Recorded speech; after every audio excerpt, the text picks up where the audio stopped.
Chers amis en Christ, eh bien, bonjour ou bonsoir, c'est selon. Donc, j'ai trouvé dans les proverbes, donc Proverbe 4, 10, la parole qui dit « Ne pas imiter ceux qui font le mal, voilà la sagesse ». Donc, si vous êtes en quête de sagesse, voilà dans Proverbe 4, 10, les bons enseignements du Seigneur. Donc, ne pas imiter ceux qui font le mal, voilà la sagesse. Écoute-moi mon enfant, accueille mes paroles et tu vivras longtemps. Écoute-moi mon enfant, accueille mes paroles et tu vivras longtemps. C'est juste une phrase, mais si on ouvre notre cœur, elle veut tout dire. Elle veut vraiment tout dire. Je t'apprends le chemin de la sagesse, je te montre comment mener une vie honnête. Ainsi, tu pourras avancer facilement et si tu cours, tu ne perdras pas l'équilibre. Garde l'éducation reçue, ne l'abandonne pas. Garde-la, elle te fait vivre. N'imite pas la conduite des gens mauvais.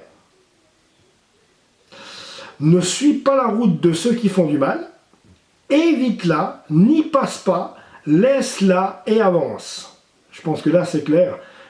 Pour la quête de la sagesse, eh bien, les quelques phrases que je viens de vous lire de la parole sont justement, mais claires et nettes.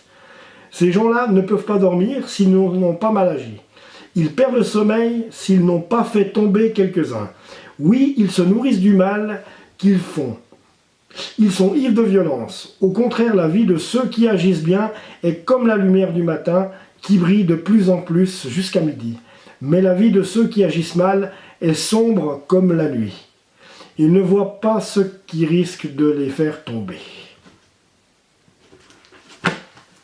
Donc, Proverbe 4, 10, rien que ça, ça parle de la quête de la sagesse. Donc, si vous êtes un incrédule, donc, ou si vous êtes quelqu'un qui ne croit pas en Dieu, ou si vous êtes quelqu'un qui est athée, tout ce que je viens de vous lire là, rien que ça, donc il s'agissait seulement d'un verset, voilà, d'un passage de la parole, et qui n'était pas bien long, donc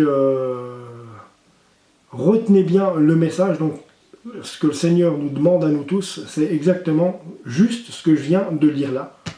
Donc rien que ce petit passage-là vous résume beaucoup de choses qui sont écrites dans la parole, justement. Voilà les amis, c'était un passage que j'ai trouvé important de partager. Donc pour ceux qui n'étaient pas sûrs ou qui ne seraient pas sûrs de que faut-il faire pour la quête de la sagesse pour plaire au Seigneur, puisqu'il est toujours plus intéressant et plus valable de plaire à Dieu que de plaire aux hommes. Donc ce passage de la parole en dit vraiment long. Voilà les amis. Donc je vous invite à vous abonner à la chaîne. Je vous embrasse. Et que Dieu vous bénisse. À tout bientôt.